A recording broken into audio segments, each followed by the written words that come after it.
Assalamualaikum warahmatullahi wabarakatuh.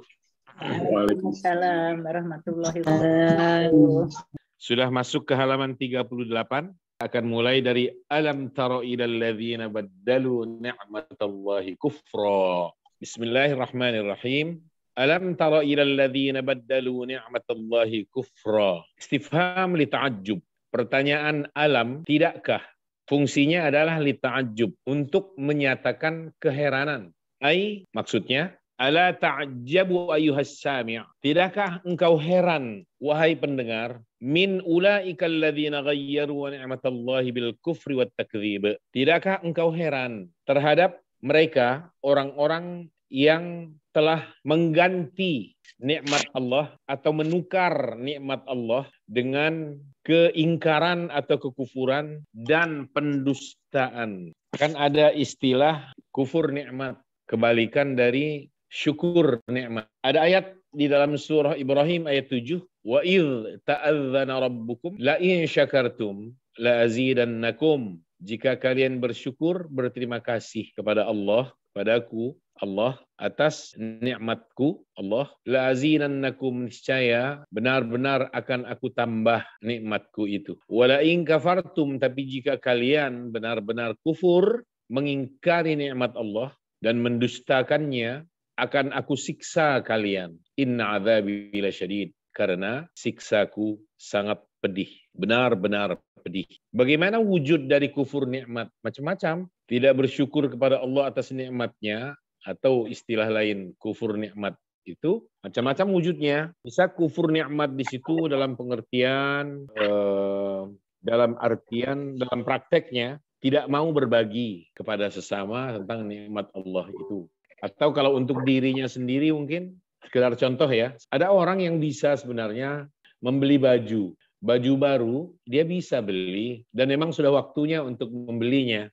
Tapi untuk dirinya aja dia pelit. Untuk diri sendiri itu pelit. Bagaimana dengan orang lain ya? Terhadap orang lain. Untuk dirinya saja dia pelit. Nah, saat semacam itu manusianya sudah masuk ke dalam kelompok kufur terhadap nikmat Allah itu. Allah berikan kemampuan bagi dirinya untuk dia mengenakan pakaian yang baik, layak, yang bagus, tapi dia menolak untuk itu. Dia enggan dengan sejuta alasannya. Nah, orang semacam itu sudah masuk ke dalam kelompok orang yang mengingkari contoh kecil gitu. Termasuk kufur nikmat namanya, menyalahgunakan karunia Allah untuk hal yang sifatnya melawan Allah. Ada tanda syukur kepada Allah itu, syukur itu kan berterima kasih. Sadar bahwa nikmat, segala nikmat apapun itu bersumber dari Allah. Dan menafkahkan atau hal-hal yang tidak melawan Allah, tidak membangkang, tidak maksiat kepadanya dengan nikmat Allah itu. Sehingga kita bisa katakan ketika seseorang dengan nikmat dari Allah dia berbuat maksiat, berarti membangkang dan melawan Allah dengan karunia Allah, saat itu orang itu dinamakan kufur nikmat. Kufur kepada Allah dalam hal nikmatnya, tidak bersyukur kepadanya dan mendustakannya. Dan ini paling sulit ya. Dari jalur halal mungkin dia peroleh, apalagi dari yang haram. Lebih parah lagi, sumber pendapatannya dari yang diharamkan Allah. Jual beli narkoba, keuntungannya banyak. Lalu dari hasilnya itu dia infakkan juga, dia nafkahkan untuk yang dilarang oleh Allah. Dugem, untuk maksiat, untuk membayar pembunuh bayaran, untuk zina, dan sebagainya. Jangankan begitu ya, bersumber dari yang haram, sumber pendapatan atau penghasilannya dari yang diharamkan Allah, diinfakkan untuk kebaikan saja, belum tentu Allah terima, apalagi ini diinfakkan untuk hal yang sifatnya juga melawan Allah. Sudah sumbernya jalan yang tidak baik, disalurkan juga untuk hal-hal yang sifatnya tidak dustakan nikmat Allah dan ingkar terhadap karunia Allah Subhanahu wa ta'ala. Siapa mereka yang disebutkan oleh ayat ini? Qalu mufassirun, para ulama tafsir mengatakan, hum kuffaru Makkah. mereka itu adalah orang-orang kafir Makkah. Dari sisi apa? Ya, sebenarnya begini, ayat turun berkenaan dengan mereka, orang-orang kafir Makkah masa itu. Tetapi jangkauan makna ayat bukan saja mereka, tapi juga meluas hatta hari ini ke siapapun yang bersikap kufur atas nikmat Allah, berlaku ayat ini. Nah, sekarang kita lihat hum kuffaru Makkah. Dari sisi apa mereka kufur kepada nikmat Allah atau mengganti menukarnya dengan kekufuran, keingkaran? Faqad askanahumullahu haramahul amin. Sungguh mereka telah Allah tempatkan di area atau kompleknya wilayah Allah yang aman. Wa ja'ala 'aisyahum fis sa'ah, dan telah Allah jadikan penghidupan mereka dalam keadaan lapang. Wa ba'atsa fihim Muhammadan, dan ke tengah mereka telah Allah utus utusannya, yaitu Muhammad sallallahu alaihi wasallam. Falam ya'rifu qadra hadhihi ni'mati, tapi mereka tidak tahu, tidak mengenal nilai nikmat atau karunia Allah ini. Wa kafaru bihi, dan mereka berlaku ingkar atau mengingkarinya. Wa kadzabuhu, dan mendustakannya. Fabtalahumullah, maka Allah siksa mereka. Ibtala, ya betali, bisa diartikan menguji, tapi untuk kalangan kafir bukan ujian. Untuk kalangan mereka namanya Allah siksa. Ibtala, ya betali, ibtila dalam arti ujian itu kalau mereka orang-orang yang beriman, orang-orang yang baik. Wa ahallu qaumahum daral bawar. Ahalla yuhillu di sini untuk arti dan menempatkan. Ai anzalu qaumahum, dan mereka telah menempatkan kaum mereka darul halak, di kampung atau negeri kebinasaan, bikufrihim wa tughyanihim, disebabkan oleh kekufuran atau keingkaran mereka, wa tughyanihim, dan tindak aniaya mereka atau sikap mereka yang melampaui batas. Tughyan dari kata taghut, berlaku zalim atas diri dan orang lain,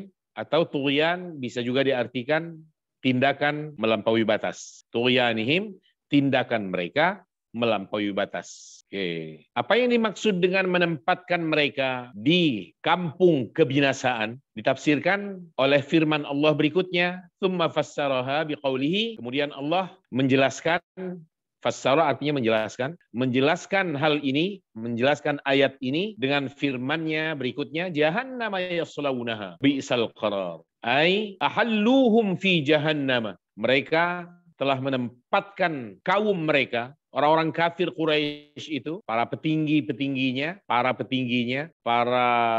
tokohnya, telah menempatkan kaum mereka fi jahannam, ke dalam atau di dalam jahannam. Yadzuquna adzabaha, mereka merasakan siksanya. Wa bi'sat jahannamu mustaqarra, dan jahannam adalah tempat tinggal terburuk. Alangkah buruknya jahannam itu sebagai tempat tinggal. Wa ja'alu lillahi andada.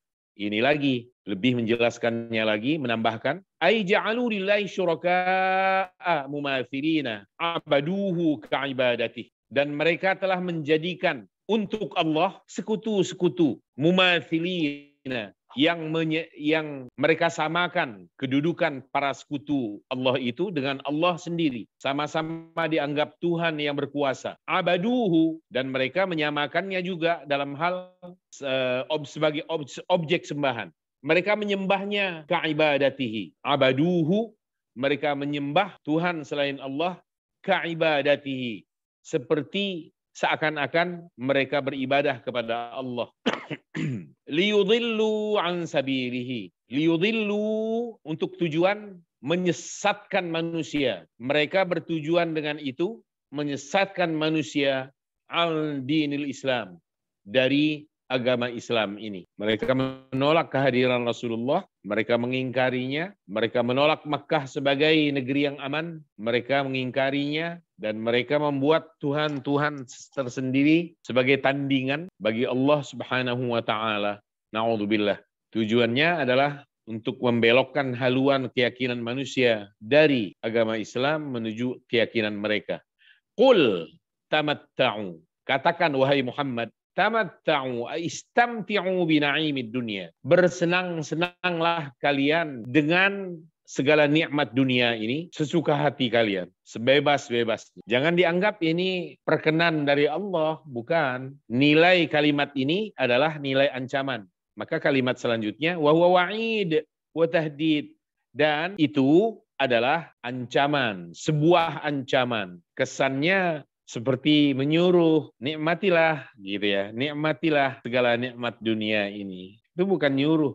Ya, perintah, tapi nilainya bukan murni perintah menunjukkan perkenan, tapi perintah justru karena dibarengi dengan kemurkaan, sifatnya atau nilai dari perintah ini adalah untuk makna ancaman. Sama dengan, ini contoh saja ilustrasinya. Seorang anak sering sekali minggat dari rumahnya. Ayahnya beberapa kali menegurnya, jangan banyak tinggal di rumah temannya, kasihan keluarga mereka. Temannya kan juga punya orang tua, punya keluarga, kasihan. Nggak menggubris kalimat ini, si anak lalu mengatakan kepada ayahnya, ayah, mungkin besok karena ada urusan penting, saya masih harus bermalam di rumah teman. Kata ayahnya, nggak apa-apa, udah, nggak usah besok malam. Sebulan lagi pun nggak apa-apa. Tidur aja di sana. Kalimat begini ini dikira perkenan. Bukan. Ini bukan perintah yang memberikan izin, tapi justru nilainya adalah nilai ancaman. Sudah muak begitu loh dengan kelakuan si anak yang tidak seakan-akan tidak betah tinggal di rumah sendiri. Lebih banyak menghabiskan waktunya di tempat orang. Nah, ayahnya murka, marah. Nah, kalimatnya kalimat seakan-akan menyuruh, ya udah nggak apa-apa, nggak apa-apa. Jangankan besok, sebulan aja lagi tidur di sana nggak apa-apa. Sana, tidur aja lagi di sana. Nah, seperti itulah keadaan ini. Qul tamatta'u. Katakan Muhammad kepada orang-orang kafir itu, bersenang-senanglah kalian dengan nikmat dunia ini. Dan ini ancaman dari Allah Subhanahu wa taala untuk mereka orang-orang kafir yang telah Allah anugerahkan kepada mereka kebaikan, kesenangan, nikmat, karunia berlimpah, tapi mereka justru menampakkan sikap kufur atau ingkar kepada Allah atas segala nikmat ini. Fa inna masirakum ilan nar. Katakan Muhammad kepada mereka orang-orang kafir, ya, wahai kalian semua, bersenang-senanglah kalian dengan nikmat dunia ini. Fa inna masirakum ilan nar. Karena sesungguhnya tempat kepulangan kalian nanti adalah siksa jahannam. Fa inna marji'akum masirakum ilan nar. Karena sesungguhnya tempat kembali kalian nanti adalah siksa jahannam, siksa api neraka. Qul, katakanlah, li'ibadiyalladzina amanu, katakan kepada hamba-hambaku Allah yang beriman. Qul ya Muhammad lahum, katakan kepada mereka orang-orang yang beriman itu, wahai Muhammad, yuqimus shalah, hendaklah mereka mendirikan salat. Fal yuqimu as-shalah, mereka wajib mendirikan salat al-mafruḍah alaihim, yang telah diwajibkan oleh Allah kepada mereka. Wa yu'adduha 'alal wajhil akmal, dan menunaikan ibadah fardu itu, salat fardu itu, alal wajhil akmal, secara sempurna, alal wajhil akmal, secara sempurna. Wa yunfiqu, dan sampaikan juga kepada mereka hamba-hambaku yang beriman, wa yunfiqu mimma razaqnahum,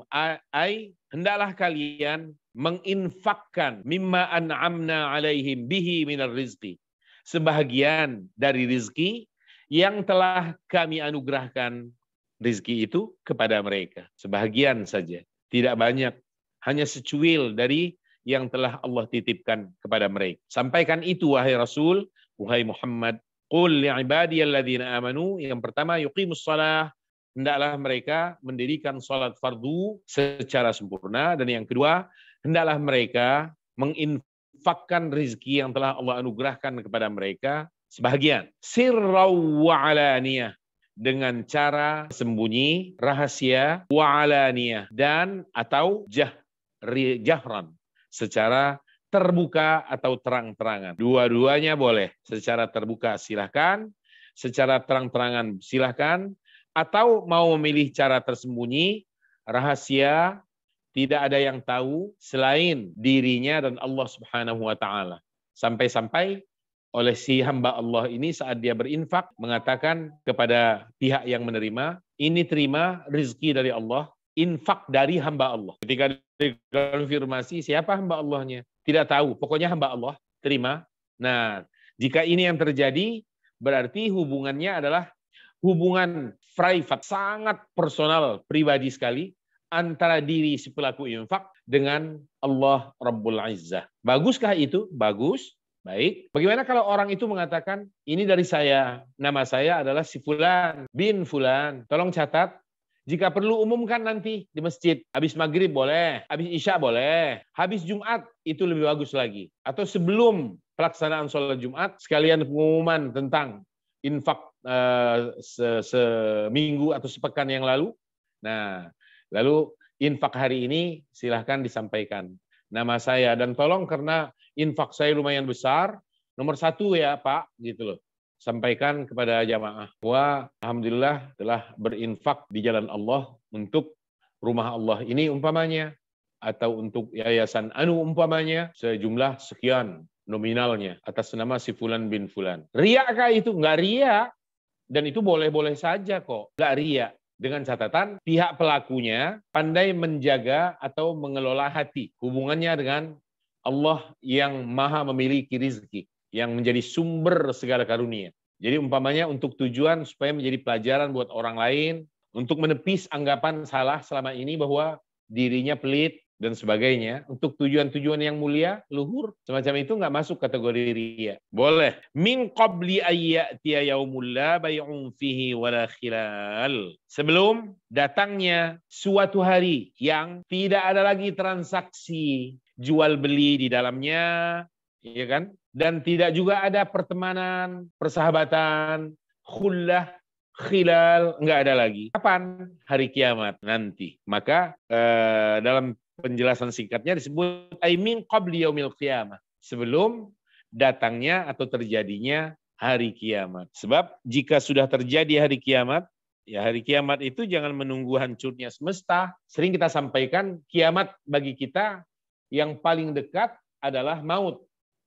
Jangan terjadi, naudzubillah ya, kematian menimpa, ajal sampai kita berpulang ke rahmatullah, tetapi ada niat-niat baik baru sebatas niatnya, belum terwujud, belum terlaksana. Bahkan jauh dari terlaksana karena mengulur-ulur waktu, menunda-nundanya dan sebagainya. Yang timbul kemudian adalah sesal. Sedang sesal pada saat seperti itu tidak ada lagi obatnya karena tidak ada ruang dan waktu untuk bisa kembali lagi ke dunia. Maka selagi bisa kita berupaya menjalankan yang kita mampu hari ini, walau hanya kecil. Kita mampu sujud hari ini, bersujudlah dengan baik, dengan sempurna, sesuai kemampuan kita. Andai manusia ini tahu apa rahasia yang Allah sembunyikan di balik sujudnya, niscaya kata Allah, hamba-hamba Allah yang bersujud di dunia ini enggan untuk buru-buru mengangkat kepalanya dari sujud. Tapi karena ketidakmengertian kita tentang rahasia apa di balik sujud yang Allah sembunyikan, akhirnya kita tidak khusyuk dalam bersujud, terburu-buru dalam bersujud. Begitu juga jika kita tahu apa rahasia di balik sedekah dan infak, niscaya manusia ingin setiap harinya tanpa jeda berinfak semampunya. Sedekah yang kita berikan, infak yang kita tunaikan, itu selain pahalanya berlipat ganda, itu menurut sabda Rasulullah SAW adalah penaung yang rindang di hari kebangkitan nanti. Rasulullah bersabda bahwa setiap orang yang bersedekah itu akan ada di bawah fi dhilli sadaqatihi, ada di bawah kerindangan naungan sedekah yang telah ia tunaikan, infak yang telah ia sampaikan. Hari kiamat, hari kebangkitan itu kan tidak ada lagi tempat bernaung dari teriknya, panasnya hari itu. Nggak ada. Tidak ada bangunan untuk berteduh, tidak ada dahan, tidak ada pohon yang rindang untuk kita berteduh, tidak ada rumah, semua rata, jangankan hanya rumah, jangan hanya gedung dan bangunan, gunung pun pergi kok, gunung pun pergi. Yauma takunul jibalu kal ahnil manfush. Pada hari ketika takunul jibal, gunung-gunung itu menjadi kal ahnil manfush, bagaikan kapas yang ditiup dengan angin, jadi terbang. Meninggalkan tempatnya berpijak selama ini. Jika gunung saja yang begitu kokoh bisa hilang ketika itu, ditiadakan, apatah lagi bangunan, gedung, rumah. Lalu di mana manusia harus berteduh untuk menghindari terik matahari hari itu, yang dalam rasa manusia seakan matahari pada posisi sejengkal dari kepala. Hanya orang-orang yang menyimpan pahala sedekahlah, sedekahnya akan menaungi dirinya, infaknya akan menaungi dirinya. Fi dhilli sadaqatihi, kata Rasulullah sallallahu alaihi wasallam. Ada di bawah rindangan naung sedekah yang dilakukannya, yang diamalkannya dalam kehidupan di dunia ini. Selain nikmat-nikmat Allah lainnya dari balik sedekah. Kan sedekah bisa menjauhkan kita dari penyakit, ya kan? Memberikan kesembuhan, menjauhkan dari bala, dan seterusnya. Sementara di akhirat nanti, nggak ada lagi transaksi itu. Dan di antara yang pertama menjadi sesal manusia, disebutkan oleh Al-Quran kan sedekah. Wa anfiqu mimma razaqnakum min qabli ayyatiya ahadakumul mautu fayaqula rabbi laula akhartani ila ajalin qaribin fa as-saddaqa wa akum minas salihin. Dan infakkanlah, kata Allah, sebahagian dari rezeki yang aku titipkan kepadamu di dalam hidup di dunia ini sebelum datang kepada salah seorang di antara kalian maut, kematian. Fayaqul, lalu ketika itu dia berkata kepada Tuhan, kepada Tuhannya, fayaqul Rabbi, ya Tuhanku, laula akhartani ila ajalin qarib. Laula di situ artinya adalah nada sesal itu. Laula, bisakah ya Allah, kenapa tidak engkau tangguhkan waktu ajalku tiba ini, walau hanya sesaat lagi, sehari lagi, sebulan lagi, beberapa hari saja ke depan ya Allah. Jangan detik ini, jangan menit ini. Fa as-saddaqo, jika engkau penuhi apa keinginanku semacam begini, maka aku akan bersedekah. Coba lihat kalimatnya, maka aku akan bersedekah. Fa as-saddaqo wa akum minas salihin. Dan aku akan menyulap diri hamba ini, termasuk di antara hamba-hambamu yang saleh. Berbenah diri, berbekal diri, mengejar keterbengkalaian yang lalu, yang aku sia-siakan. Salat yang aku bengkalaikan akan aku perbaiki. Puasa yang dulu aku sia-siakan akan aku laksanakan. Zakat yang dulu aku nggak tunaikan, jika engkau beri tangguh hamba ya Rabb, akan hamba tunaikan itu. Begitu juga sedekah atau infaknya dan seterusnya.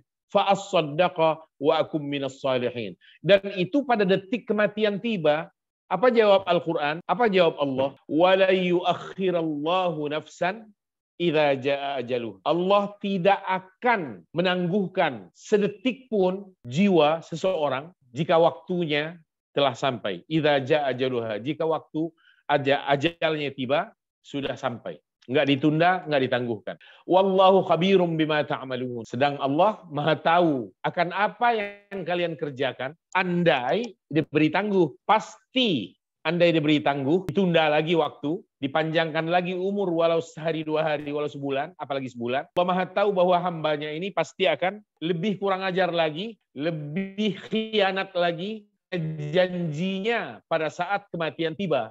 Padahal jika direalisasikan apa harapannya, nggak mungkin dia bisa penuhi. Udahlah, sudah cukup kata Allah. Terlalu lama kamu hidup di dunia hanya dengan angan-angan seperti itu tanpa ada realisasi sedikit juga. Mendustakan agama, mendustakan ajaran, menganggap itu sia-sia, menganggap tidak ada lagi balasan, seakan Allah tidak ada. Maka Imam Ghazali di antara apa yang disampaikan beliau dalam kitabnya menyebut bahwa di antara sesal yang muncul ketika ajal manusia sampai itu adalah sesal dirinya.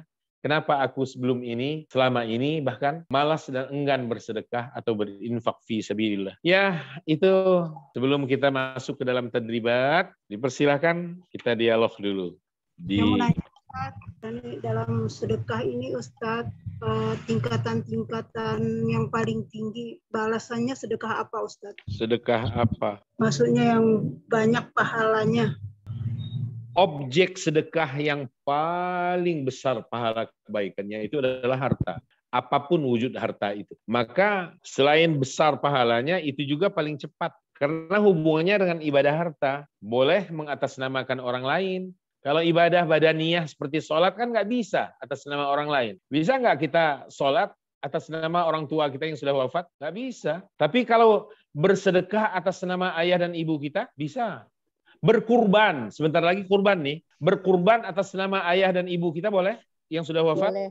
Boleh. Dan itu paling cepat sampai. Walaupun khilaf di kalangan para ulama madhab, Hanafiyah, Malikiyah, Syafi'iyah, dan Hanabilah. Ulama-ulama Hanafi, ulama-ulama Maliki, ulama-ulama Hambali, tiga madhab ini ya, di tiga kubu ini berpendapat bahwa bersedekah atau berkurban atas nama orang yang sudah wafat, keluarga yang sudah wafat, itu boleh tanpa ada syarat apapun. Boleh dan dibenarkan. Hanya ulama-ulama di kalangan madhab Syafi'i saja, itu pun sebahagian mereka, nggak semua, yang mengharuskan kalau ada wasiat dari pihak yang sudah wafat itu kala hidupnya. Jika ada wasiat untuk berkurban, maka harus dilaksanakan kurban itu atas nama beliau, almarhum, almarhumah umpamanya, karena untuk tujuan memenuhi wasiatnya. Atau kalau dia berwakaf dalam hidupnya, maka setelah dia wafat,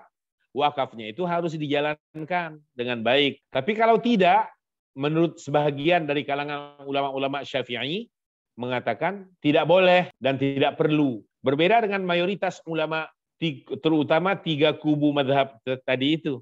Ulama-ulama Hanafiyah, ulama Malikiyah, dan ulama Hanabilah, Ibnu Hambal, ulama-ulamanya, tapi mayoritas mereka semuanya mengatakan bahwa tanpa ada syarat, harus wasiat dululah dan sebagainya, tanpa itu semua dibolehkan. Berkorban atas nama almarhum, almarhumah, atau keluarga yang sudah wafat, boleh. Bersedekah atas nama mereka, boleh. Berinfak atas nama mereka, boleh, dan sebagainya. Nah, itu jawabannya. Sedekah paling utama itu adalah sedekah harta. Walau wujudnya itu hewan kurban, dalam konteks kurban, tapi kan itu harta. Berkorban harta namanya. Mengorbankan harta, sebahagian dari harta yang Allah titip. Dan kurban itu lebih tinggi nilainya daripada sedekah biasa. Lebih tinggi nilainya. Beda. Ia hanya hadir satu kali dalam 1 tahun. Keberlakuannya hanya dalam 4 hari. Tanggal 10 bulan haji, kemudian tanggal 11, 12, dan 13. Atau hari rayanya plus 3 hari tasyrik, berarti 4 hari. Itu pun dibatasi waktunya sebelum terbenamnya matahari maghrib sore hari, tanggal 3 atau hari ketiga tasyrik. Kalau sudah selesai hari tasyrik, bukan berarti nggak boleh menyembelih hewan kurban, boleh disembelih, tapi nilainya sedekah biasa. Bukan lagi bernilai kurban. Bukan lagi bernilai kurban. Dan yang terbaik, menyembelih hewan kurban itu pada siang hari. Siang hari artinya jangan malam. Mau pagi boleh, mau tengah hari boleh, mau sore hari boleh, senja hari boleh, sebelum masuk malam. Malam tidak baik, makruh, tidak disukai dalam agama. Kecuali karena uzur, karena alasan yang bisa diterima. Umpamanya karena kalau siang sangat sibuk sekali, sementara dan mobile sifatnya, nggak mungkin menetap kalau siang hari. Kalau malam, umpamanya baru tiba di tempat. Nah, saat itu dipersilahkan yang bersangkutan untuk berkurban, menyembelih hewannya pada malam hari. Pada intinya, yang terbaik itu adalah siang hari, bukan malam hari. Dari semua siang, dari 4 hari itu yang terbaik adalah setelah sholat Id, ba'da sholatil Id, Idul Adha. Itu sebabnya sholat Idul Adha itu dianjurkan dalam agama agar pelaksanaannya dari segi waktu sedikit agak pagi dibandingkan dengan pelaksanaan sholat Idul Fitri. Bertujuan agar cukup luas waktu, cukup lapang waktu setelah sholat itu yang bisa digunakan untuk berkurban atau menyembelih hewan kurban. Yang berkurban sangat dianjurkan untuk menyembelih hewan ternak yang dikurbankannya sendiri. Jadi dia tangani langsung. Kecuali jika ia tidak sanggup. Jika tidak sanggup, boleh diserahkan kepada orang yang biasa menyembelih hewan. Tapi tetap dianjurkan agar dia melihat hewan kurban yang disembelih itu. Hewan kurbannya nanti setelah disembelih dibagikan. Pembagiannya ada 3 kategori. Yang pertama untuk pribadi, keluarga maksudnya. Dia makan sepertiganya. Sepertiga lagi dihadiahkan kepada karib kerabat, orang-orang dekat. Sepertiga lagi disedekahkan untuk kalangan fuqara dan masakin, kalangan fakir miskin. Bagaimana kalau seorang yang berkurban, lalu hasil kurbannya itu, hewannya maksudnya, dimakan oleh dirinya dan keluarganya semuanya. nggak ada yang disedekahkan. Boleh apa tidak? Boleh, nggak ada masalah. Cuma dia sembelih sendiri. Di samping rumahnya sendiri, jangan pinjam masjid ya. Jangan ujuk-ujuk datang bawa hewan ternak ke masjid. Saya numpang tempat katanya mau nyembelih. Hasil sembelihannya dibawa pulang semua. Nah, ini nggak benar nih. Sembelih aja di dapurnya sendiri gitu ya. Berkorban karena Allah dia jalankan itu. Hasilnya, nah dia undang keluarganya. Boleh-boleh aja. Bagaimana kalau disedekahkan semuanya? Jadi pihak yang berkorban nggak mau, boleh juga, nggak masalah. Hak dia untuk itu. Coba yang baik 3 itu tadi. Dikonsumsi sepertiga, dihadiahkan sepertiga, dan disedekahkan sepertiga. Ustaz, niatnya misalnya untuk ibu dan bapak boleh nggak? Maksudnya atau ibu saja? Atau... Boleh. Ini bukan haji, ini sedekah. Kalau yang seperti itu, satu orang, cukup harus satu orang, itu kalau ibadah haji. Atau umroh. Kalau haji atau umroh nggak boleh borongan. Iya, makasih Syukran. Iya.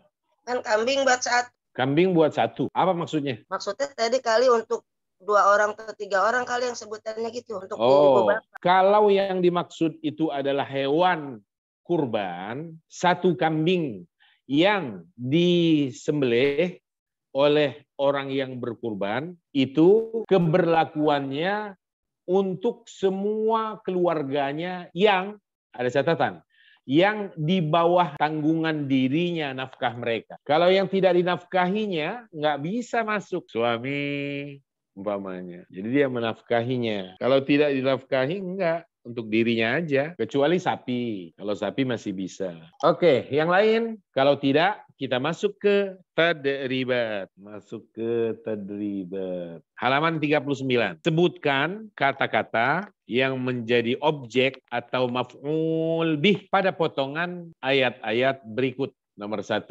alam tara kaifa daraballahu mathalan kalimatan thayyibatan kasyajaratin thayyibah. Coba telusuri, mana kira-kira yang menjadi maf'ul bih dari kata-kata yang ada dalam potongan ayat ini? Mathalan, betul. Dia maf'ul bih untuk doroba ya. Lagi, yang lain. Terus dulu nomor 1. Kasajarotin thayyibah.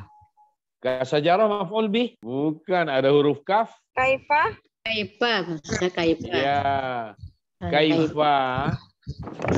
Tidakkah Anda melihat bagaimana Allah memberikan perumpamaan? Masalan. Udah tadi. Masalan sudah. Oke, jadi kaifa itu menjadi objek untuk taro. Kemudian masalan. Kalau kalimatannya itu menjadi badal untuk masalan. Thayyibatan menjadi na'at untuk kalimatan. Masuk ke nomor 2 sekarang. Tentukan mana yang menjadi objek. Al-amsala. Al-amsala. Baik. Untuk kata kerja yadribu. Ada lagi pada nomor 2? Ada di kafaru wawunya. Yatadzakarun di wawunya. Yatadzakarun. Bukannya wawunya itu fa'il. Fa'il. La'allahum yatadzakkarun. Cuma 1 ya. Yang ketiga, yuthabbitullahu alladhina amanu bil qawli tsabit fil hayatid dunya wa fil akhirah. Alladzina itu menjadi objek untuk kata kerja yuthabbitu. Allahu fa'il. Amanu jumlatus silah. Cuma itu.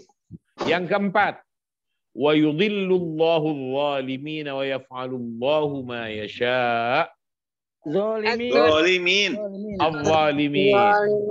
Dia maf'ul bih untuk kata kerja yudhillu. Apalagi betul sekali. Wa yaf'alullahu ma yasha'. Ma-nya menjadi maf'ul bih untuk yaf'alu. Masuk ke 5 sekarang. Alam tara ilal ladzina baddalu ni'matallahi kufran wa ahallu qaumahum daral bawar. Ni'mata. Oke, dia objek untuk kata kerja baddalu. Masih ada lagi? Qaumahum, betul. Dia maf'ul bih untuk ahallu. Apa lagi? Daral bawar. Daronya adalah maf'ul bih kedua untuk ahallu. Berarti kufran juga maf'ul bih untuk badalu.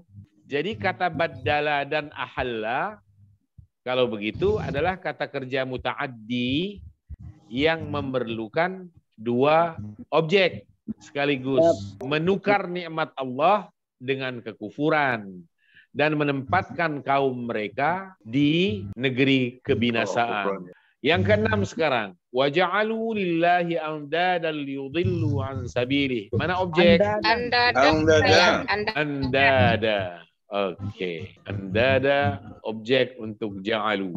Yang ketujuh, qul li'ibadiyalladzina amanu yuqimus salata yunfiqu mimma razaqnahum sirran wa alaniyah. Ada objek? As-salata.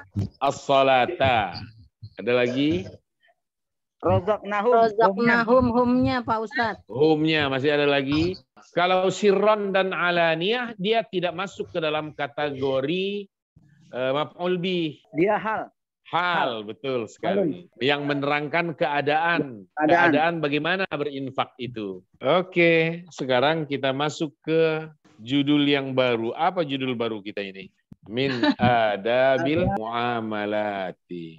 Di antara etika bermuamalat atau pergaulan, etika bertransaksi dalam kehidupan. Bismillahirrahmanirrahim. Wa qadha rabbuka alla ta'budu illa iyyahu wa bil walidaini ihsana. إما يبلغن عندك الكبر أحدهما أو كلاهما فلا تقل لهما أف ولا تنهرهما وقل لهما قولا كريما واخفض لهما جناح الذل من الرحمة وقل رب ارحمهما كما ربياني صغيرا ربكم أعلم بما في نفوسكم إن تكونوا صالحين فإنه كان للأوابين غفورا وآت ذا القربى حقه والمسكين وابن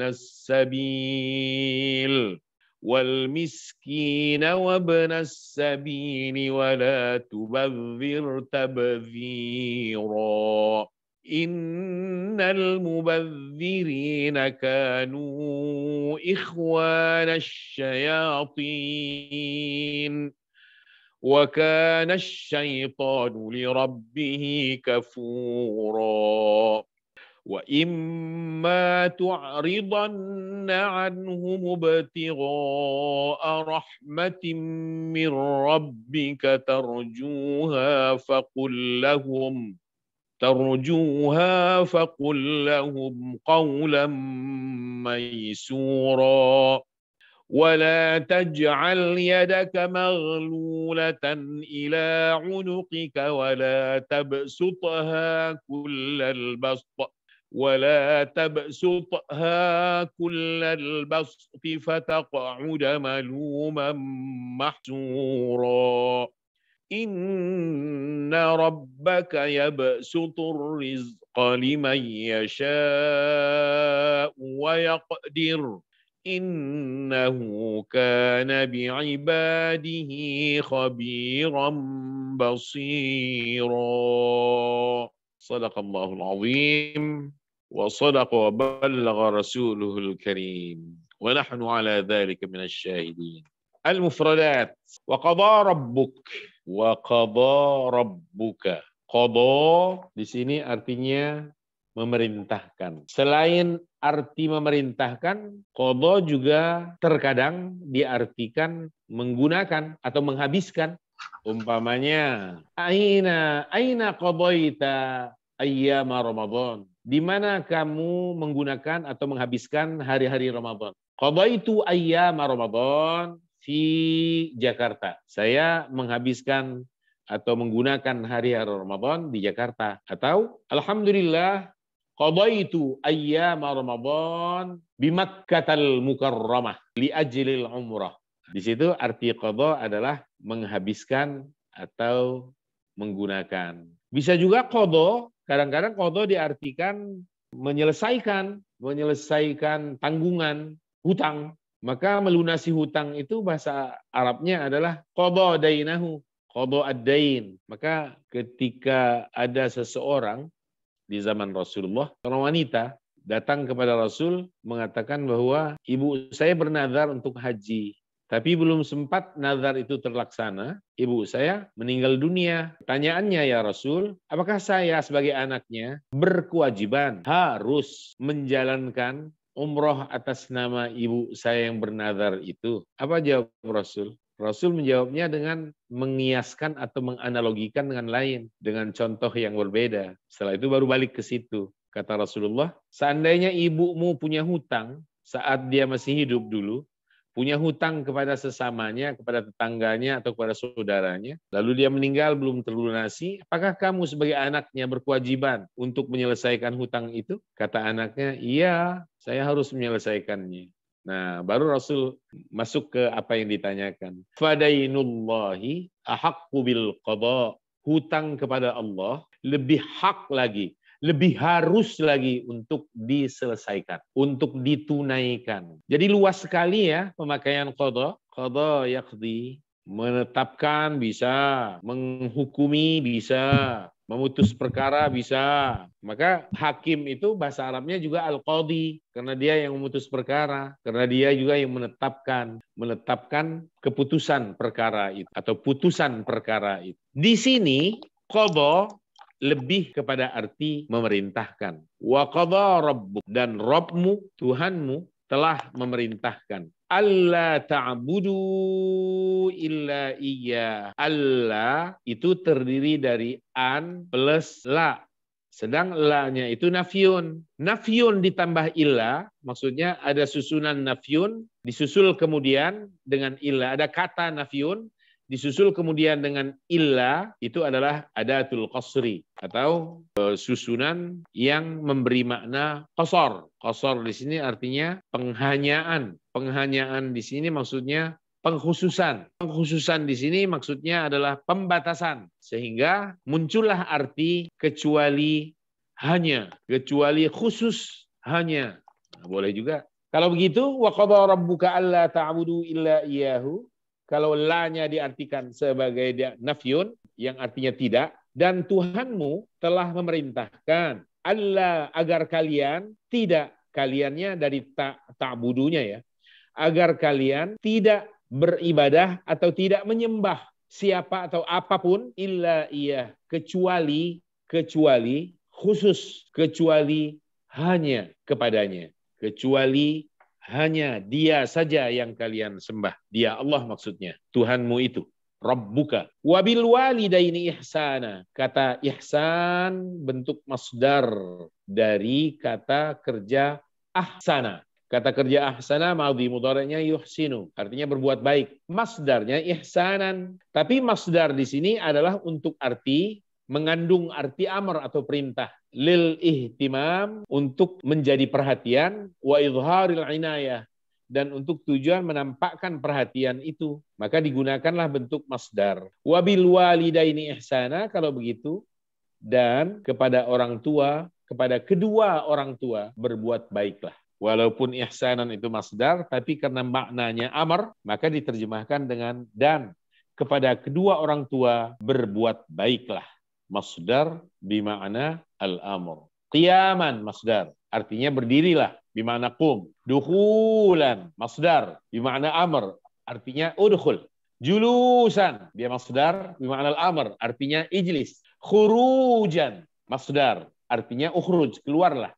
Ihsanan masdar, bima'na ahsin, berbuat baiklah. Imma yablughanna indakal kibara. Imma adalah in plus ma az-zaidah li ta'kid. Jika, in itu kan jika, ditambah ma yang tujuannya untuk menegaskan perkataan. Jika benar-benar berarti ya, jika sampai berumur lanjut dalam pemeliharaanmu, imma yablughanna indakal kibar. Masih kurang juga ini terjemahnya. Katanya litakid. Jika benar-benar mencapai usia lanjut atau sampai usia lanjut ada dalam pemeliharaanmu, indakanya, ahaduhuma, kedudukannya sebagai fa'il dari yablughanna, maka seharusnya jangan dipenggal nih. Jika salah seorang dari keduanya, ke situ dulu. Jangan terjemahannya, jika sampai berumur lanjut dalam pemeliharaanmu salah seorang mereka. Yang bagus itu adalah jika salah seorang dari kedua beliau, au kilahuma, atau kedua-duanya, sampai benar-benar sampai usia lanjut dalam pemeliharaanmu, fala taqul lahuma uff, janganlah engkau ucapkan kepada keduanya perkataan wala tanharhuma, dan jangan pula engkau membentak keduanya, berkata kasar kepada keduanya. Wa qul lahuma, dan ucapkanlah kepada keduanya qaulan karima, perkataan yang mulia. Kedudukan kata qaulan karena dia masdar yang berakar pada kata kerja yang mendahuluinya, yaitu qul, qala yaqulu qul qaulan. Maka kedudukannya di sini sebagai maf'ul mutlaq mansubun bil fathah. Maf'ul mutlaq itu untuk beberapa fungsi. Ada maf'ul mutlaq yang fungsinya untuk menegaskan. Ada maf'ul mutlaq yang tujuannya atau fungsinya untuk menjelaskan macam. Nah, di sini menjelaskan macam nih. Qaulan karima, perkataan yang mulia. Dari mana kita tahu bahwa qaulan di sini maf'ul mutlaq untuk tujuan menjelaskan macam? Dari kata kariman di ujungnya. Perkataan macamnya adalah perkataan yang mulia. Ada lagi maf'ul mutlaq itu untuk menjelaskan bilangan. Ya, berapa kalinya. Umpamanya qara'tu qira'ataini, saya telah membaca 2 kali. Umpamanya ya. Qira'ah itu masdar berasal dari kata kerja qara'a, qara'tu qira'atain. Saya telah membaca 2 kali baca. Selain qaulan karima untuk menunjukkan jenis, selain cara ini bisa juga dengan menjadikan masdarnya itu mengikuti pola fi'lah, fi'latun. Jadi kasroh yang pertama, kemudian diikat dengan tak marbutah di ujungnya. Itu juga menunjukkan macamnya. Contohnya, tilkal bintu tamshi misyata ummiha. Anak gadis itu, anak perempuan itu berjalan seperti jalannya ibunya. Nah, berarti kan jenisnya, macam jalannya, lenggak-lenggoknya persis kayak ibunya. Nah, di situ digunakan kata misyah. Polanya adalah pola fi'lah. Selanjutnya, wakhfid lahuma janahal dzulli minar rahmah. Wakhfid lahuma, rendahkanlah. Khafadha yakhfidu, merendahkan. Ini amr, rendahkanlah janahal dzulli, sayap kerendahan, sayap kehinaan kepada keduanya, minar rahmati, dengan penuh kasih sayang, atau atas dasar kasih sayang, atau karena rasa kasih sayang. Maksudnya apa di sini? Merendahkan sayap kehinaan. Ya, rendahkanlah hati, rendahkanlah sikap, rendahkanlah diri. Posisikan diri kita sebagai anak yang sangat berhutang budi, berhutang jasa, yang tidak pernah akan bisa membalas jasa kedua beliau. Sampai beliau wafat. Nggak akan pernah bisa kita memberikan atau membalas jasa baik kedua beliau. Tidak bisa.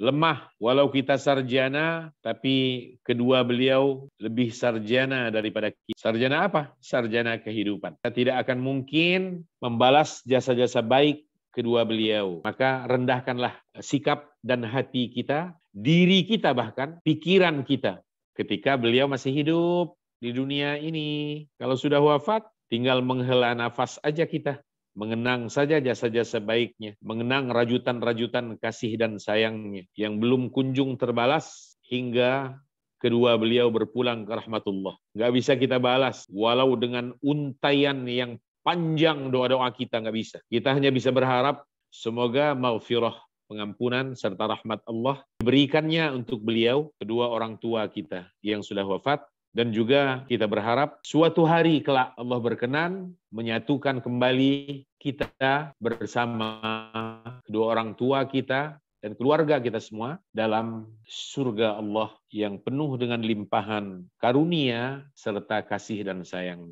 Amin. Kita nggak bisa lagi berbuat banyak selain doa. Hanya itu yang bisa. doa, bersedekah atas namanya, hanya itu aja. Selain itu kita nggak bisa lagi. Kita nggak bisa membelikannya baju baru lagi, nggak bisa membelikannya kendaraan, nggak bisa menempatkannya di rumah yang bagus, mewah, baru, nggak bisa lagi. Hanya doa serta amal. Amal yang kita lakukan atas nama kedua beliau. Oke. Wala tanharhuma waqfid lahuma janahadzulli minar rahmah wa qur rabbirhamhuma. Dan katakanlah, ucapkanlah, Rabbi, ya Tuhanku, irhamhuma, sayangi kedua beliau, ayah bunda kami, kama rabbayani shaghira, sebagaimana kedua beliau telah berjasa mendidik kami mendidik diriku ketika aku dulu masih kecil. Rabbi adalah Rabbi, ada hadful ya il mutakallim. Asalnya adalah Rabbi, Tuhanku. Robba, lain lagi, kalau robba itu artinya mendidik. Kalau untuk dua orang, robba fi'il madhi, robbaya, robbau. Robba itu untuk dhamir huwa, kalau untuk dhamir huma, robbaya. Kedua beliau telah mendidik. Saghiran, kedudukannya sebagai hal, dalam keadaan aku masih kecil. Hal, maka dia mansub bil fathah. Rabbukum a'lamu bima fi nufusikum. Tuhan kalian, a'lam, ini ismu tafdil, lebih mengetahui, atau karena tak tertandingi, paling mengetahui, mengetahui secara dekat, secara rinci, bima fi nufusikum, tentang apa yang ada di dalam hati atau jiwa kalian. Tidak ada yang tersembunyi bagi Allah, semua diketahuinya. In takunu salihina, jika kalian menjadi hamba-hamba Allah yang baik, fa innahu kana lil awwabina ghafura. Maka sungguh dia Allah Maha Pengampun bagi orang-orang yang Al-awwab itu artinya orang-orang yang kembali kepada Allah. Ini diartikan bertaubat. Awwab itu artinya al-awwabun, artinya ar-raji'un ilaihi, yang kembali kepada Allah. Ya artinya bertaubat, kembali ke jalan yang baik, yang benar. Bertaubat dari segala kesalahan dan dosanya. Wa ati dzal qurba haqqah. Dzal qurba maf'ul bih awal, al-maf'ul bih al-awwalu mansubun bil alif. Kenapa mansubun bil alif? Karena dzanya itu adalah termasuk isim yang 5. Isim yang 5, abuka, akhuka, hamuka, fuka, dzu malin, dzu ilmin, dzu usratin, dzu hijjatin, dzu qa'datin, dan sebagainya. Nah, itu semua adalah isim yang jika dalam keadaan marfu ditandai dengan waw, jika dalam keadaan mansub ditandai dengan alif, jika dalam keadaan majrur ditandai dengan ya. Marfu'un bil waw, kullun minal asma'il khamsah, masing-masing isim yang 5 ini marfu'un dirafa'kan bil waw dengan tanda waw, sedang kalau dia mansub bil alif tandanya, kalau dia majrur bil ya. Nah, begitulah dza di sini. Wa ati dzal qurba. Tadinya dzul qurba, tapi menjadi dza karena dia menjadi maf'ul bih al-awwal untuk ati. Haqqahu al-maf'ul bih ats-tsani. Berikanlah kepada orang-orang yang memiliki kerabatan haknya. Wal miskina, dan orang miskin. Wa ibnas sabil, dan orang yang terlantar dalam perjalanan. Wala tubadzir tabdzira. Tabdziran kedudukannya sebagai maf'ul mutlak juga karena dia bentuknya masdar, mansub juga dia, dan berakar pada kata kerja sebelumnya yaitu badzar yubadziru tabdziran. Dan janganlah engkau melakukan tindakan boros. Innal mubadzirina kanu ikhwanas syayatin. Karena orang-orang yang boros itu, orang-orang yang mubadzir itu, orang-orang yang menyia-nyiakan tanpa ada manfaat harta bendanya itu, kanu, mereka semua adalah ikhwanas syayatin. Akhun, ikhwan itu jamak dari akhun, tapi selain ikhwan sebagai jamak, ikhwatun juga jamak. Bedanya, kalau ikhwanun itu saudara bukan kandung, kalau ikhwatun itu saudara kandung, bentuk tunggalnya sama. Innal mubadzirina kanu ikhwanas syayatin. Sungguhnya orang-orang yang mubadzir, orang-orang yang berlaku boros itu, mereka semua adalah saudara-saudara syaitan terkutuk. Wa kana syaitanu li rabbih kafura. Sedang syaitan itu kepada Tuhannya sangat ingkar. Kafur, pola faul, begitu, adalah sirah mubalaghah. Sirah mubalaghah itu artinya pola yang menunjukkan makna lebih, sangat, maha. Kalau untuk yang baik, Maka sabur itu benar-benar gitu ya, benar-benar penyabar. Sabur, syakur, benar-benar berterima kasih, sangat-sangat berterima kasih. Begitu juga ghafur, maha pengampun. Wa imma tu'ridanna anhum ibtigha'a rahmatin min rabbika tarjuha. Imma seperti tadi tersusun dari in plus ma. Zaidah li takkid. In ditambah dengan ma tambahan yang fungsinya untuk menegaskan pembicaraan. Dan jika kamu berpaling dari mereka, ibtigha'a rahmatin min rabbika tarjuha, untuk mencari, ibtigha'a rahmatin min rabbika, untuk mencari atau memperoleh kasih sayang atau rahmat dari Tuhanmu, tarjuha, yang kamu harapkan, faqul lahum qawlan maysura, maka sampaikanlah ucapan atau ucapkanlah kepada mereka siapa? Kepada karib kerabat, orang-orang miskin, ibnu sabil itu ucapkan kepada mereka perkataan maysura yang menyenangkan, perkataan yang menyenangkan, qawlan maysura. Jangan sudah tidak memberi malah melontarkan perkataan yang tidak menyenangkan hati mereka. Perkataan yang ada yang menyebut perkataan yang mudah, ada yang menyebut perkataan yang menyenangkan. Wala taj'al yadaka maghlulatan ila unuqika wala tabsutha kullal bast. Maghlulah artinya adalah terbelenggu. Kedudukannya sebagai maf'ul bih kedua, sedang maf'ul bih yang pertama di sini adalah yadaka. Janganlah engkau jadikan tanganmu maghlulatan ila unuqik, terbelenggu di lehermu. Maksudnya menggambarkan tidak pernah mau memberi, berbagi, tidak mau berinfak. Gambaran orang yang pelit. Wala tabsutha kullal bast. Tapi jangan juga engkau melapangkan selapang-lapangnya, atau jangan juga engkau bentangkan. Mungkin yang lebih tepat itu. Jangan juga engkau bentangkan tanganmu seluas-luasnya untuk memberikan gambaran tentang orang yang boros, orang yang tidak pernah berpikir untuk diri dan keluarga. Semua diarahkan untuk kepentingan di luar diri dan keluarganya. Gambaran orang yang melakukan tindak boros. Sebab kalau dua kutub ekstrim, ini dua kutub ekstrim nih. Kutub yang pertama, pelit, kikir, medit, nggak pernah mau berbagi sedikit pun. Digambarkan, dilukiskan dengan menempatkan kedua tangan terbelenggu di leher. Wala tabsutha kullal basti, dan jangan juga membentangkan sebebas-bebas, seluas-luasnya, menggambarkan keadaan orang yang boros, berlaku boros dalam urusan harta bendanya. Sebab dua kutub ekstrim ini sama tidak baiknya, sama-sama akan menimbulkan sesal, dan tindakan itu tindakan yang tercela. Maka disebutkan di ayat selanjutnya, maksudnya di penghujung ayat ini, fataqa'uda maluman mahsura, karena akan menyebabkan kamu terduduk maluman dalam keadaan tercela, mahsura dalam keadaan penuh sesal. Tercela karena tindakannya seperti itu, pelit atau terlalu boros, tapi juga menyesal pada ujungnya nanti, karena ternyata banyak orang yang dirugikan dengan tindakan pelit. Banyak juga orang yang dirugikan di pihak diri dan keluarganya jika terlampau boros, tidak pandai menahan diri. Inna rabbaka yabsutur rizqa liman yasha wa yaqdir. Sesungguhnya Rabbmu, Tuhanmu, membentangkan atau melapangkan atau meluaskan rezeki bagi siapapun yang dikehendaki oleh Allah.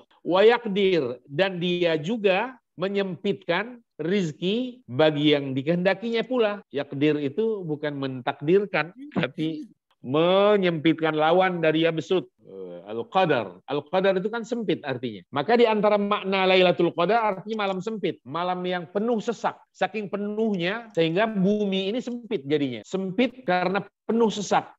Saking banyaknya para malaikat Allah yang turun ke muka bumi pada malam kemuliaan itu. Pada malam-malam ganjil itu. Maka dinamakan Lailatul Qadar. Malam penuh sesak, malam sempit. Al-Qadar sempit. Maka yabsutur rizqa liman yasha wa yaqdir.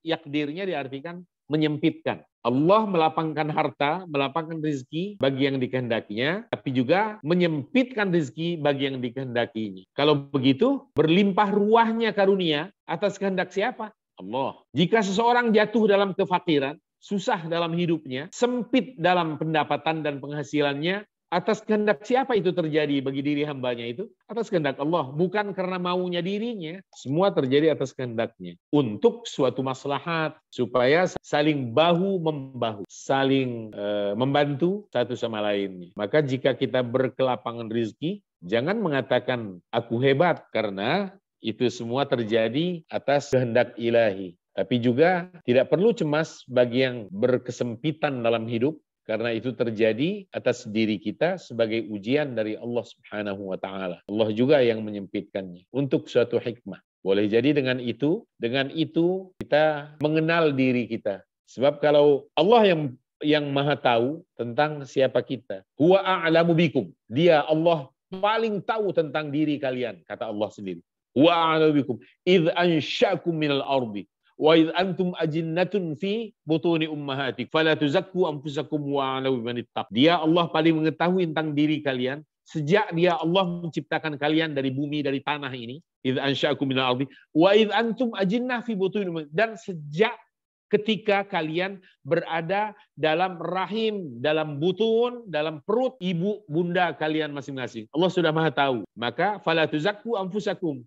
Enggak usah menganggap diri kita suci, bersih, paling tahu tentang diri kita, enggak usah. Wa a'lamu bimanittaqo. Allah paling tahu kok siapa yang paling bertakwa di antara kita. Allah paling mengenal siapa diri kita sebenarnya. Sehingga Allah bagi kehidupan ini sesuai dengan batasan-batasan yang paling Allah tahu tentang kita. Boleh jadi si A, jika Allah limpahkan karunia berlimpah, orangnya bakal macam-macam. Bisa gila, bisa tidak tahu diri dan tidak tahu juga diri orang lain. Maka disempitkannya, dicoba dengan itu. Ada seseorang juga mungkin yang diuji dengan kelapangan karunia atau rezeki ilahi untuk suatu tujuan, karena Allah paling tahu maslahatnya. Boleh jadi dengan itu hamba Allah ini adalah dengan itu dia lebih mengenal dirinya, lebih pandai bersyukur kepada Allah atas karunia-Nya, ketimbang kalau Allah sempitkan pembagian dalam kehidupannya. Tuh. Inna rabbaka yabsutu rizqa liman yasha wa yaqdir innahu kana bi'ibadihi khabiran basira. Sesungguhnya karena dia Allah itu kana bi'ibadihi, terhadap para hambanya, khabiran basira, maha mengetahui, basira, dan maha melihat. Tahu persis, maha mengetahui tentang beluk-beluk hati dan pikiran hambanya, keadaan jiwa hambanya, dan paling tahu dan maha melihat juga apa yang dilakukan oleh hambanya dengan rezeki atau karunia yang dititipkannya dalam kehidupan si hamba Allah itu. Hingga di sini dulu. Ada pertanyaan? Ustadz, perbedaan solihin sama ihsan. Itu kan sama-sama baik artinya. Iya. Soleh. Kata soleh itu sebenarnya arti sebenarnya adalah layak dan cocok. Layak dan cocok. Soleh. Kenapa orang-orang yang berbuat baik itu dikatakan hamba Allah yang soleh? Karena mereka adalah orang yang paling tepat untuk menghuni bumi ini. Dan kesolehan mereka baru nilai soleh apabila disertai dengan keimanan kepada Allah. Jika tidak, maka dia belum menjadi hamba Allah yang saleh. Kalau ihsan, dari kata ahsana, artinya adalah orang yang berbuat baik. Ahsana itu orang yang berbuat baik, yang nilainya lebih tinggi daripada berlaku adil. Kalau ada orang umpamanya memberi kita 1, kita balas dia suatu hari dengan 1. 1 berbanding 1, ini adil namanya. Tapi kalau ada orang yang memberi kita 1, kemudian suatu saat kita membalasnya dengan 2, maka kita telah berlaku baik. Nah, jadi ihsan itu lebih dari sekedar berbuat adil. Kesolehan itu sifatnya umum, meliputi apa saja, kecilnya, besarnya. Kalau ada orang yang memberi kita 1, tapi kita tidak membalasnya dengan kebaikan, kita tidak berihsan namanya, tidak berihsan. Maka kalau pertanyaannya, lebih tinggi mana kedudukan ihsan dengan keadilan? Lebih tinggi al-ihsan. Walaupun dua-duanya diperintah. Innallaha ya'muru bil adli wal ihsan. Allah merintahkan kalian untuk berlaku adil dan berbuat baik. Berlaku adil, tahapan di bawah, yang di atasnya lebih tinggi adalah yang berbuat baik. Berbuat baik bisa saja dilakukan oleh orang yang di luar keyakinan kita. Orang kafir diperintahkankah oleh Allah untuk berbuat baik kepada orang tuanya? Iya. Atau seorang yang muslim diperintahkankah oleh Allah untuk berbuat baik, tetap berbuat baik kepada ayah bundanya yang berbeda keyakinan, tetap diperintahkan oleh Allah. Ihsan, walau berbeda keyakinan. Tapi kesolehan belum tentu dicapai oleh orang yang berbeda keyakinan dengan kita. Karena syarat bahwa seseorang dinamai hamba Allah yang soleh itu, kalau dia punya iman kepada Allah Subhanahu wa Ta'ala. Oke, kita batasi sampai di sini. Sampai di sini dulu. Jazakumullah khairan katsira. Assalamualaikum warahmatullahi wabarakatuh. Waalaikumsalam. Waalaikumsalam. Syukran, Pak Ustadz.